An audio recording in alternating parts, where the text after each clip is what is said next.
నమస్తే welcome to Andhraprabha నేను వంశీ ఈ రోజు మనతో పాటు నాగచంద్రిక గారు మోటివేషనల్ కి సంబంధించిన వ్యక్తి చాలా రకాలుగా మనం చూస్తుంటాం మేడం ని ఎలా మాట్లాడతారు అంటే తల్లిదండ్రులు చెప్పుకోలేని విషయాలు కూడా మేడం చెప్తూ ఉంటారు అసలు ఏం జరుగుతుంది ఏంటి సొసైటీలో అడిగే ప్రయత్నం ఒకసారి మేడం నమస్కారం మేడం నమస్తే.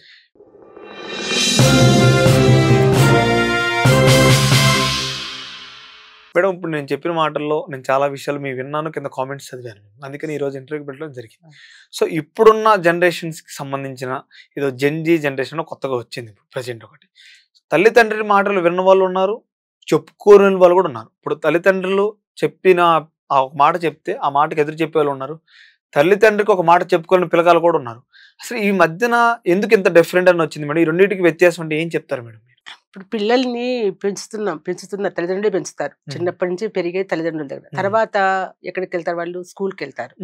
అక్కడ మళ్ళీ తల్లిదండ్రులు ప్లస్ స్కూల్లో టీచర్స్ వీళ్ళ ఇద్దరి మధ్యనే పిల్లలు జీవితము 10th క్లాస్ వరకు అంటే దాదాపు 15 సంవత్సరాలు వచ్చేంత వరకు వీళ్ళిద్దరి మధ్యనే ఉంటారు పిల్లలు. సో ఈవినింగ్ టైము ఎప్పుడు వాళ్ళకి ఇప్పుడున్న చదువుల్లో అయితే స్నేహితులతో కలిసి ఉండడము, మాట్లాడుకోవడము, ఆడుకోవడము, గేమ్స్ ఇవన్నీ ఏమీ లేవు. ఎంతసేపు చదువు చదువు చదువు. ఇంట్లో ఉన్నప్పుడు తల్లిదండ్రులు ఏం చేస్తున్నారు? పిల్లలకి ర్యాంక్ ఒకటే చూస్తున్నారు. పిల్లలు వాళ్ళ హావభావాలు కానీ వాళ్ళ మానసికమైన పరిస్థితిని కానీ వాళ్ళు ఎలా ఉండాలి, ఎట్లా ఉండాలి, ఇదంతా కూడా ఏది పట్టించుకునే స్థితిలో లేరు. ఎందుకంటే వాళ్ళు కూడా ఇద్దరు జాబుకి వెళ్ళడము, వాళ్ళ స్పీడ్ యుగం వాళ్ళది కూడా. పొద్దున్న చేసిన దగ్గర నుంచి వెళ్ళిపోవాలి ఆఫీస్కి వెళ్ళాలి, వీళ్ళని స్కూల్కి పంపాలి, ఏదో వండాలి పెట్టాలని కూడా ఇప్పుడు స్విగ్గీలు అవన్నీ ఉన్నాయి చూడండి. ఇప్పుడు ఇంట్లో పిల్లలకు అమ్మ చేసి పెట్టే వంట కూడా తగ్గిపోయింది. అమ్మ చేతి వంట అంటారు చూస్తారా, అది కూడా తగ్గిపోయింది. ఎట్లున్నాయి మనకి స్విగ్గీ వంటలు ఎలా ఉంటాయి? అవి తినడము, తర్వాత స్పీడ్గా చదువుకోవడానికి, ర్యాంకులు సంపాదించుకోవడానికి పొద్దున్న నిద్రలు వేసిన నుంచి రాత్రి వరకు అదే ప్రపంచంలో బతకడం. అది స్కూలు, తర్వాత ట్యూషన్స్, అది ఇదే ఉంటుంది. తల్లిదండ్రులు మాట్లాడేది పిల్లలతో ఆ చదువు తప్ప జనరల్ గా మాట్లాడేది అందు కూడా లేదు ఇప్పుడు. పైగా ఇంట్లో ఇంతకుముందు అమ్మమ్మ, తాతలు, నానమ్మలు ఇంట్లో ఉండేవాళ్ళు. సో తల్లిదండ్రులు వచ్చేంత వరకు కూడా కనీసం వాళ్ళ పర్యవేక్షణలో ఉండేవాళ్ళు. వాళ్ళు చక్కగా వీళ్ళతోటి ఆడుకోవడము, ఏదైనా మంచి మంచి కథలు చెప్పడము, పాతకాలం కథలు, భగవంతుడి కథలు చెప్పడము, లేకుంటే మోటివేషనల్ కథలు చెప్పడము, పిల్లలతో కొంచెం ఇంటరాక్ట్ అయ్యేవాళ్ళు వాళ్ళు. దాంతో పిల్లలకు కూడా కాస్త రిలాక్స్ గా ఉండేవాళ్ళు. ఆ రిలాక్స్ అనేది లేదు. అవి ఎప్పుడో అమ్మ వాళ్ళు రావటము, వాళ్ళు వీళ్ళని పట్టించుకునే మూడు ఉండదు. వచ్చిన దగ్గర నుంచి వాళ్ళు పొద్దున్న నుంచి తిరిగేసి వస్తారు, విసుగ్గా ఉంటారు. ఆఫీస్లో ఏదో ఉంటాయి వాళ్ళకు కూడా గొడవలు, పిల్లల మీద చూపిస్తారు అవి. ఇక వస్తే ఏదో పెట్టడమో తినడమో ఎవరు రూముల్లో వాళ్ళు. అది కూడా ఇంతకు ముందు రాత్రన్నా కనీసం పిల్లల దగ్గరకు తీసుకొని పడుకునేవాళ్ళు. తల్లిదండ్రులతో దగ్గర పడుకొని ఒక సెక్యూరిటీగా ఉండేవాళ్ళు. ఆ సెక్యూరిటీ కూడా లేదు ఇప్పుడు పిల్లలకి. ఎందుకంటే పిల్లలకు ఒక రూము, పేరెంట్స్కి ఒక రూము. వీళ్ళు మధ్యరాత్రి భయం వచ్చినా ఎలా ఉండాలో ఇంకా చూడండి, ఒక్కసారి ఆలోచించుకుంటే మనకు అర్థమవుతుంది. ఇలాంటి ఇదిలో పెరిగే పిల్లలు ఎక్కడ మానసికంగా చక్కటి ఇదిలో ఉంటారండి వాళ్ళు. డిప్రెషన్కి వెళ్ళిపోతున్నారు. స్కూల్లో అడుగుపెట్టిన దగ్గర నుంచి మళ్ళా స్కూల్ లైఫ్ లోకి వెళ్ళిపోతారు. నేను మొన్న చూసాను, పాపని స్కూల్కు లేటుగా వచ్చిందని చెప్పేసి 100 గుంజీలు తీయమని ఎండలో పెట్టేటప్పటికి అమ్మాయి అక్కడే పడిపోయి తర్వాత హాస్పిటల్ తీసుకెళ్ళి చనిపోయిందంట. అవసరమా అండి దండన? ఒకవేళ ఏదో లేట్ అయ్యి ఉండొచ్చు, ఒక 10 నిమిషాలు. అమ్మ ఇలా రావద్దు అని చెప్పడమో ఏదో చేసి చెప్పచ్చు. చిన్న చిన్న పనిష్మెంట్లు. ఎండలో ఇప్పుడు ఉండే పరిస్థితులు ఎట్లా ఉన్నాయి? ఆ పిల్లలు తట్టుకునేంత శారీరకమైన పరిస్థితి కూడా లేదండి ఇప్పుడు పిల్లలకి. ఇప్పుడు తినే తిండి, ఫుడ్ వల్ల, దానివల్ల అంతే కదా డిప్రెషన్. ఇంట్లో తల్లిదండ్రుల ఆదరణ లేదు. పోనీ స్కూల్కి వస్తే టీచర్స్ కూడా ఏ విధంగా బిహేవ్ చేస్తున్నారు, ఎంతసేపు వాళ్ళని టార్చర్. ఇది ఒక విధమైన చదువు డిసిప్లైన్ మొత్తం ఇంగ్లీష్ లోనే సాగొడతా ఉంటారు. అసలు తెలుగు మాతృభాష అనేది మర్చిపోయినారండి. లక్షలు ఖర్చు పెట్టి మరి తెలుగు మాటే లేదండి అసలు. అమ్మ ఇప్పుడు నేను కూడా అది చెప్తా, స్కూల్స్ కు నేను వెళ్తూ ఉంటాను. పిలుపులో ఒక ఆప్యాయత ఉంటది. ఇప్పుడు అమ్మ అని పిలిచినప్పుడు, అమ్మ అని అన్న, నాన్న అని పిలిచిన, అక్క, అన్న, వదిన అని పిలిచినప్పుడు దాంట్లో ఉండే ఆప్యాయత, అదిను డాడీ, మమ్మీ అంటే శవం. అర్థం అదే కదా. మమ్మీ ఈజిప్టులో శవాన్ని ఇది చేసేసి పెట్టి దానికి ఒక మమ్మీ అని పేరు పెట్టారు. ఆ శవంతో పోలుస్తున్నారు తల్లిని ఇప్పుడు. ఇట్లాంటి ఇదొకటే కాదండి, చాలా పిల్లలు బయటికి వచ్చిన తర్వాత వేరే ఇంకా ఇప్పుడు అందరి పిల్లల మనస్తత్వం ఒక రాగుండదు. కొంతమంది కొద్దిగా వేరేగా కూడా ఉంటారు ఆ పిల్లలు. ఆ పిల్లలు ఇది కాదురా, ఇట్లా కాదు, ఇట్లా పోదాం మనం అని మీకు తెలుసు అనుకుంటే ఇప్పుడు డ్రగ్స్ ప్రపంచం ఎట్లా ఉందో, డ్రగ్స్కి అలవాటు పడిపోవడము, చెడు అలవాట్లకు ఇది కావడము, పిల్లలు పోయి ఏదో ఒకటి సిగరెట్లు తాగడము, మందు తాగడం. ఇప్పుడు సిగరెట్లు అయితే వయసుకి సంబంధం లేకుండా అయిపోయింది. వయసే లేదు పిల్లలకి అసలు. అంటే ఇది తప్పు ఎక్కడ దొరుకుతుంది? తల్లిదండ్రుల వాళ్ళు తప్పు అంటారా, లేదా తల్లిదండ్రుల దగ్గర మనము పిల్లలకి టైం ఇవ్వాలండి ఫస్ట్. పిల్లలతో ఇప్పుడు ఒక మనసు ఇప్పి మాట్లాడాలి పిల్లలతోటి. వాళ్ళ వాళ్ళ వాళ్ళ ఆలోచనలు మనము పంచుకోవాలి. అసలు పంచుకొని అది తప్ప ఒప్ప అప్పుడు తెలుస్తుంది మనకి. వాళ్ళతో కాసేపు గంట సేపు మాట్లాడితే కదా వాళ్ళ ఆలోచనలు ఎట్లున్నాయి. నీకు గంట సేపు నువ్వు పిల్లలకి టైం ఇచ్చేంత టైం ఏ తల్లిదండ్రులకు ఉందండి ఇప్పుడు? వచ్చినా గానీ తిన్నావా ఉన్నావా, ఏం తిన్నావు, ఎందుకు చదువుకోవట్లేదు, ర్యాంక్ ఏంటి, అంతే. బుక్స్ 99 వస్తే నువ్వు 100 ఎందుకు రాలేదు, 100 ఎందుకు రాలేదు, ఒకటి ఎందుకు తక్కువ వచ్చింది సాగు కొట్టే తల్లిదండ్రులు ఉన్నారు ఈ కాలంలో. అది ఈ చదువులు ఇప్పుడు అట్లా చదివిచ్చి చదివిచ్చి చదివిచ్చి ఆ మైండ్ ఏమవుతుంది ఆ పిల్లలకి. నా స్నేహితురాలు ఇట్లనే, నేను ఏపీ విద్యుత్ సౌధలో జాబ్ చేసేదాన్ని. నాకు కొలిగి ఉండేది ఒక ఆవిడ, ఒక్కడే కొడుకు అన్నమాట. వాడిని ఎప్పుడు చదువు చదువు చదువు చదువు చదువు అని రాత్రి మగళ్ళు సతాయిచ్చేది. ఎప్పుడు అనేదాన్ని వద్దట చేయొద్దని. లాస్ట్ వాడికి బ్రెయిన్ లో ట్యూమర్ వచ్చింది. 40 లక్షలు ఖర్చు పెట్టినారు. ఆఖరికి బాంబే ఎక్కడో తీసుకుపోయి ఆపరేషన్ చేయిస్తే ఇప్పుడు చదువుకే మనకి రాకుండా పోయినాడు. ఎవరికి ఇది ఎవరికి కష్టం? ఎవరికి ఉపయోగపడింది? ఎవరికి కష్టము? ఆ బిడ్డకి ఎంత కష్టం అసలు. వాడి జీవితం భవిష్యత్తు పోయింది, జీవితమే పోయింది వాడిది. ఇట్లాంటి అంటే దీన్ని బట్టి ఏమంటే మళ్ళీ తల్లిదండ్రులది తప్ప లేకుంటే పిల్లలది తప్ప. ఆ తర్వాత స్కూల్కి పోతే టీచర్స్ పిల్లల్ని అర్థం చేసుకొని, ఇప్పుడు ఒక తప్పు చేసినప్పుడు మనము ఆ తప్పు చేసినప్పుడు జరిగినప్పుడు దానివల్ల ఏం జరుగుతుంది చెడు అనేది ఏం అనుభవించాల్సి వస్తుందని విడమర్చి చెప్పాలి టీచర్స్ కూడా. అది గో అంటారు అంతే. నేను చెప్పను, వెళ్ళు, ఎందుకు చేస్తావు చెప్పండి, నేను వెళ్ళి ముందు ఇక్కడి నుంచి.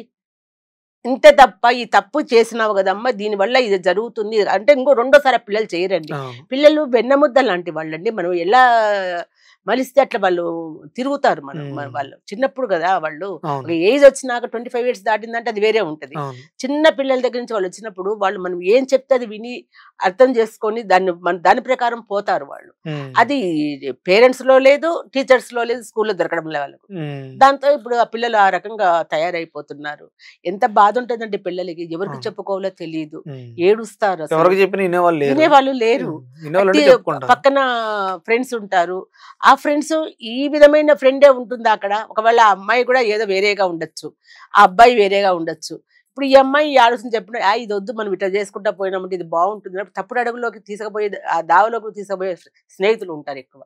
స్నేహితుల ప్రభావం కూడా ఎక్కువ ఉంటుందండి. ఎప్పుడు ఇంట్లో వాళ్ళది తగ్గిపోతుందో వాళ్ళు ఎవరి మీద ఒకరి మీద డిపెండ్ కాక తప్పదు. ఎవరో ఒకరు కావాలి వాళ్ళకి పక్కన, కష్టం వచ్చినప్పుడు చెప్పుకోవడానికో ఏదో ఒకటి అనుసరించుకోవడానికో దేనికో. అది నాకు స్నేహితుడు దొరుకుతాడు.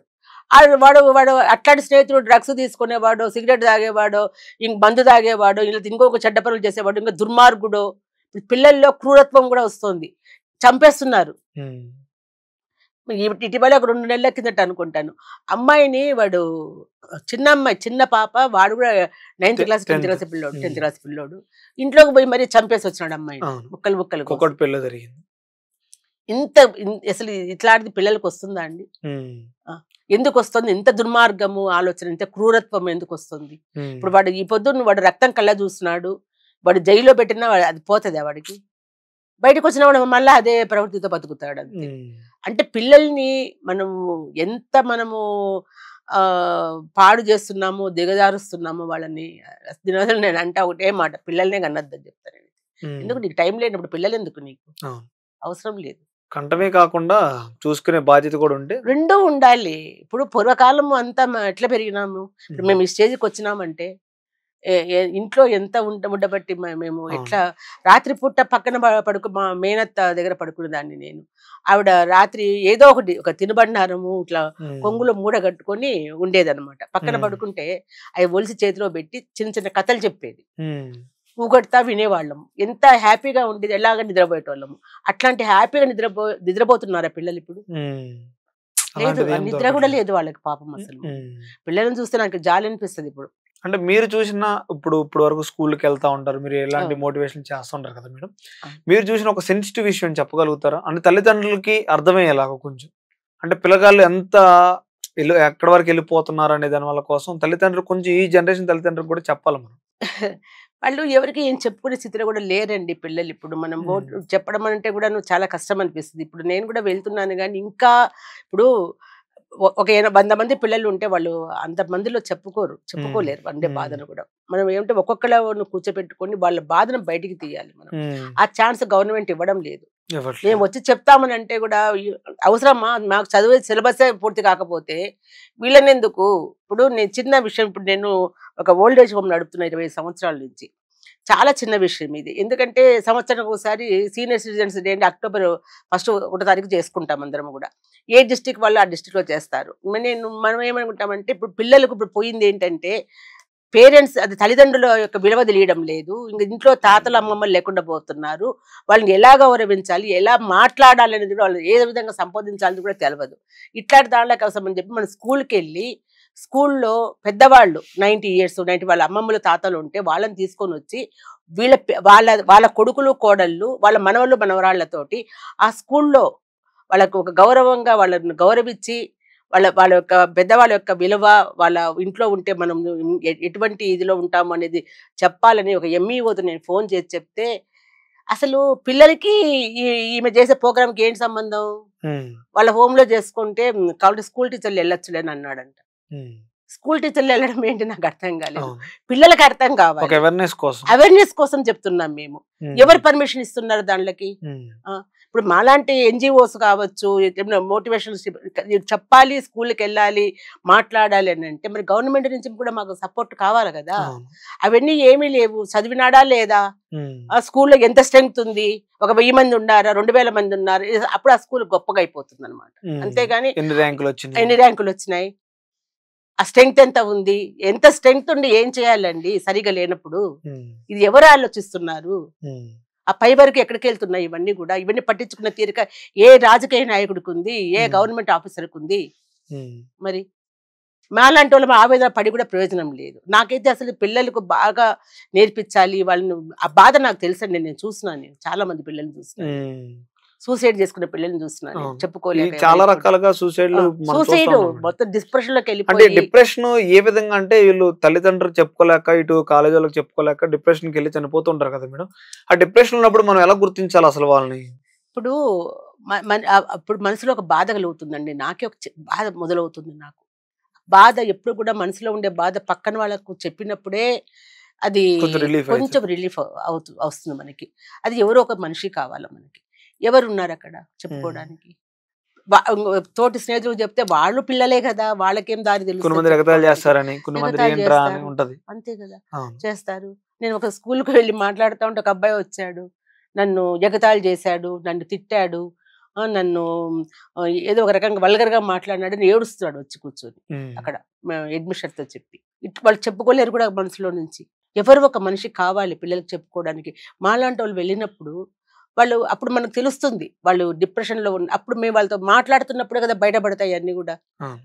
పిల్లలు ఎప్పుడు ఏకాంతంలోకి వెళ్ళిపోతారో, పక్క వాళ్ళతో మాట్లాడడానికి ఇష్టపడరో, ఒంటరిగా ఉండడానికి ప్రయత్నం చేస్తారో, పక్కనకి ఏం తెలియకుండా దాపరికం అనేది స్టార్ట్ అవుతుందో అప్పుడే స్టార్ట్ అవుతుందండి. వాళ్ళ డిప్రెషన్లోకి వెళ్తున్నారు, ఏది తప్పు పని చేస్తున్నారు, ఏ డ్రగ్స్ తీసుకుంటున్నారు, ఇంకా ఏది చేస్తున్నారు. లేకుంటే స్వచ్ఛంగా ఉండేవాడు నలుగురితో కలుస్తాడు కదా, ఏదో దాచిపెట్టుకోవాలా ఎవరికి తెలియకూడదు అనుకున్నప్పుడే కదా వాళ్ళు ఇదవుతుంది. అలాగే మెల్లిమెల్లిగా డిప్రెషన్లోకి వెళ్ళిపోతుంది. డిప్రెషన్ అంటే ఏంటి? డిప్రెషన్ ఎవరికి చెప్పుకోలేకపోవడము, మనోవేదన ఎక్కువ కావడము. అది ఎక్కువైపోయినప్పుడు ఏమవుతుంది? ఏడుపు వస్తుంది, ఏడ్చాలనిపిస్తుంది, చీకట్లో ఉండాలనిపిస్తుంది, వెలుతురు చూడాలనిపించదు, ఎవరితో మాట్లాడాలనిపించదు. ఎప్పుడు బిడ్డ ఆ విధంగా ఉన్నాడో గుర్తించాలి తల్లిదండ్రులు. స్కూల్లో వేరే పక్కన పిల్లలంతా ఉంటారు కాబట్టి ఒకవేళ మాట్లాడచ్చు, మాట్లాడకపోవచ్చు, వాడిని పట్టించుకునేంత టైం పిల్లలకు స్నేహితులకు ఉండాలి, టీచర్కు ఉండాలి. కానీ ఇంట్లో పిల్లలు తల్లిదండ్రులకు తెలుస్తుంది కదా పిల్లలు ఉంచే పరిస్థితి లేదు కదా మేడం. మొత్తం హాస్టల్స్, చిన్నప్పటి నుంచి హాస్టల్స్, హాస్టల్లో స్పెట్స్ రకరకాలుగా వాడిని ఎందుకు మాట్లాడే విధానం కూడా కరెక్ట్గా ఉండపోతుంది. తల్లిదండ్రులకి ఇచ్చే విలువ లేదు. ఇప్పుడున్న జనరేషన్కి పిల్లగాలకు కానీ అమ్మ నాన్న కానీ ఏం చెప్తాం అనుకుంటున్నాను మేడం? మీరు చెప్పాల్సింది ముఖ్యమైన విషయం. ఫస్ట్ అండి సంపాదించుకోవాలి కానీ మితిమీరి ఆశ ఉండద్దు. మాకు విల్లాలు కావాలి, కార్లు కావాలి, ఇంత గోల్డ్ ఉండాలి, పిల్లల్ని హై చదివించేసి విదేశాలకు పంపించాలి. ఎప్పుడు ఇవన్నీ స్టార్ట్ అవుతున్నాయో అక్కడే మీ పతనం స్టార్ట్ అవుతుంది, మీ పిల్లల పతనం కూడా స్టార్ట్ అవుతుంది. ప్రశాంతంగా బతకడానికి ప్రయత్నం చెయ్యండి. ఈఎంఐలు కట్టాలని చెప్పి ఉరుగురుకుతా పోయి కారు కొనేసి ఒక 20-30 లక్షల కారు కొనేసి దాన్ని ఈఎంఐ కట్టాలి. ఈఎంఐ కట్టాలంటే ఏం చేయాలా? డబ్బు కావాలా, ఇద్దరు సంపాదించాలా. వెళ్ళిపోతుంది. ఇప్పుడు మీరు ఇంత సంపాదించేది, ఇంత చేసేది, కష్టపడేది పిల్లల కోసమే కదా. ఆ పిల్లాడే నీకు లేకుండా పోతున్నప్పుడు నువ్వు సంపాదించేది ఎవరి కోసము? సంపాదన ముఖ్యమా నీకు? ఇక్కడ పిల్లలు బాగుపడేది ముఖ్యమా? డబ్బు కావాలి, నేను కాదండు. మీరు నేను మాట్లాడేది చూసి మీకు డబ్బు అవసరం లేదా అని అనొచ్చు. మితి మీరి అని చెప్తున్నా. ఎక్కువ ఆశలు ఎట్టైనా బతుకుతాం. ఒక మామూలు ఇంట్లో ఉండి బతికి మనకు పడుకోవడానికి ఒక మంచము ఉండి చక్కగా వండుకో, ఆ పూటకు మనము అన్నం మంచిగా పెట్టి తిని పిల్లలు కూడా పెట్టి ప్రశాంతంగా ఉండి ఒక టీచర్ ఉద్యోగమే చేస్తావు, ఇద్దరు కూడా వెళ్ళొచ్చు. కాదనలా ఉరుకుల పరుగుల జీవితం వద్దని చెప్తున్నాను. టైం లేదు. మీరు మాత్రం ఏం బాగుపడుతున్నారు, ఏం ఆరోగ్యంగా ఉంటున్నారు? ఇప్పుడు ఉద్యోగం చేసే వాళ్ళు ఎవరంటే అందరు డిప్రెషన్లోకి వెళ్ళిపోతారు. వాళ్ళు కూడా పెద్దవాళ్ళు. ఎందుకంటారు? పగులంతా నిద్రపోతారు, రాత్రి నుంచి స్టార్ట్ అవుతుంది వాళ్ళ బతుకు. ఇంకా ఉద్యోగంలో వాళ్ళు నైట్ షిఫ్ట్లలోనే కదా ఉద్యోగాలు చేసేది. వాళ్ళంతా నైట్ అంతా మేలుకోవడము, పగులంతా నిద్రపోవడము. కమ్యూనికేషన్ కూడా ఉండడం లేదు కుటుంబంతో గానీ బయట వాళ్ళతో కూడా. ఎవరితో కూడా కమ్యూనికేషన్ ఎక్కడుంది మీకు? ఎవరితో మాట్లాడతావు? పగులు నిద్రపోతివి నువ్వు. దీనివల్ల ఎంతో మంది విడిపోతున్నారు భార్యాభర్తలు కూడా. పిల్లలు ఉన్నారు అని కూడా చూసుకోవడం లేదు, పిల్లలున్నా కూడా లెక్క చేయడం లేదు, విడిపోతున్నారు. పిల్లలు తల్లికో తండ్రికో లేకపోతే చంపేయడమ్మా పిల్లల్ని. ఆ విధమైన ఇప్పుడు ఎంత ఇవన్నీ చూస్తుంటే మనము ఏ కాలంలో ఉన్నాము? ఇంకా రాక్షస కలియుగం అంతంలో ఉంటాయి కదా, అది ఇప్పుడే వచ్చేసింది. బ్రహ్మంగారు చెప్పినారు కలియుగం ఎట్లా స్టార్ట్ అవుతుంది, ఏ పరిస్థితులు ఎదుర్కొంటాము అని చెప్పారు. కానీ అది ఇంకా కొన్ని వేల సంవత్సరాలు ఉండగానే ఇప్పుడే చూస్తున్నాం అన్ని కూడా. మన మనసును మన కంట్రోల్లో పెట్టుకోవాలండి, మన చేతుల్లో ఉంది కదా. దాన్ని మనం ఇప్పుడు ఎంతమంది మోటివేషనల్ స్పీకర్స్ వచ్చారు, చక్కగా చెప్తారు వాళ్ళు, అన్ని కూడా వింటున్నారు. మనం అక్కడ వాళ్ళ వరకు వెళ్ళడానికి టైం లేదనుకుంటే మనం సాయంత్రం పూట అట్లా కూర్చొని యూట్యూబ్ లో కూడా వస్తున్నాయి, ఎలా మనం బతకాలి, ఎలా ఆలోచించుకోవాలి, ఎలా ఉండాలి, ఇవి కూడా మీకు వస్తున్నాయి. మీకు చక్కగా వినండి. మనకు దారి లేదనుకుంటే ఒక దారి కనపడుతుంది, ఒక వెలుగు కనపడుతుంది ఎక్కడో చోట. ఆ బురుగులు బరుగులతో వెళ్ళిపోయి ఏదో సంపాదించుకోవాలి, లగ్జరీగా బతకాలనుకుంటున్నారు. ఎక్కడి వరకు అండి లగ్జరీ అంటే? అది మీ శరీరానికే ఆ లగ్జరీ అనేది.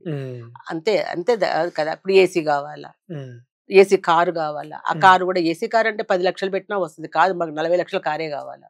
అప్పుడు ఏమవుతుంది? మనము పరిగెత్తాల్సిందే కదా. నీకు పిల్లోడిని పట్టించుకున్నప్పుడు ఎవరి కోసం 40 లక్షల కారు నీకు? కాబట్టి నా విన్నపం ఏంటంటే, ముందు మనము అలాగా మేము బతకాలనుకుంటే పిల్లల్ని కనద్దు, పిల్లల్ని కనకండి. వాళ్ళని ఎందుకు పుట్టించుకొని వాళ్ళని హింసపెట్టి వాళ్ళని చంపాల్సిన అవసరం ఉందా? మనము చక్కగా మీరు అవన్నీ మానేసుకుని చక్కటి మామూలు జీవితానికి ఎన్నాళ్ళైనా ఏదో ఒక రోజు మనం పోవాల్సిందే ప్రపంచంలో నుంచి. అది ఈ రోజా రేపా అనేది కూడా మనకు తెలియదు. అంటే రేపుకు రూపు లేదని అంటారు. ఇట్లాంటి మనము అట్లాంటి జీవితంలో మనము ఏదో సంపాదించుకొని పరిగెత్తుకుంటూ ఉండే జీవితాన్ని ప్రశాంతంగా గడపకుండా, పిల్లల్ని ప్రశాంతంగా పెట్టుకోకుండా ఎందుకండి అది? మంచి జీవితం, ఇద్దరు పిల్లలు హ్యాపీగా ఉండి మీరు కూడా ఉండి. ఇంతకుముందు అట్లాగే ఉండేవాళ్ళు. తండ్రి సంపాదించుకొని వచ్చేవాడు. మా కాలంలో అంతా మా నాన్న మా అమ్మ ఇంట్లో ఉండేది. మా అమ్మ ఇంట్లో ఉండేది. మా అమ్మ ఇంట్లో ఉండి వచ్చిన బంధువులు వచ్చేవాళ్ళు పోయేవాళ్ళు ఇంటికి. అది ఎంత ఆనందం ఉంటుంది. పిల్లలకు కూడా ఒక మంచి వాతావరణం ఉంటుంది ఇంట్లో. పెద్దమ్మలు, చిన్నాన్నలు, మామలు, అత్తలు వచ్చిపోతాం. పండగలు వస్తే ఇంటి నిండా బంధువులు, ఇంట్లో అమ్మ తాత, పిల్లలు మంచి ఆరోగ్యం. పండగ అంటే మన ఇంట్లో మనమే చేసుకుంటున్నాం నలుగురు, అంతే అంతే. అది కూడా ఆ రోజు కూడా మనకు సిగ్గినే వస్తుంది. అమ్మ వంట చేసేది తక్కువ, బయట నుంచి వచ్చే తిండే ఎక్కువ. అది ఇట్లా అసలు ఆరోగ్యమైన తిండి మంచిగా ఇంట్లో వాళ్ళు చేసి పెడితే తినే తిండి ఎట్లా ఉంటది, అది బయట నుంచి వచ్చే తిండి ఎట్లా ఉంటది? వాడు నూనె కాంచి కాంచి కాంచి అదే నూనె పోసి మనం కన కొడతాడు వాడు. అది దాంట్లో కూడా మన ఆరోగ్యం చెడిపోతుంది కదా. అన్ని దారి తీస్తాయి అన్నిటికీ కూడా. కాబట్టి పిల్లలు మనకు కావాలి, మనము మంచి సంసారము మంచిగా ఉండాలి, పిల్ల పాపలతో కలకాలం 100 సంవత్సరాలు బాగా బతుకు అని చెప్పి పూర్వకాలము పెద్దవాళ్ళు దీవించేవాళ్ళు. మళ్ళీ అలాంటి దీవెనను మనం మంచిగా అనుభవించాలంటే సంతృప్తికరంగా మితంగా సంపాదించుకుంటూ హ్యాపీగా పిల్లల్ని చూసుకుంటూ బతికితే చాలండి. ఇది నేను చెప్పేది ఎవరికి. Thank you madam.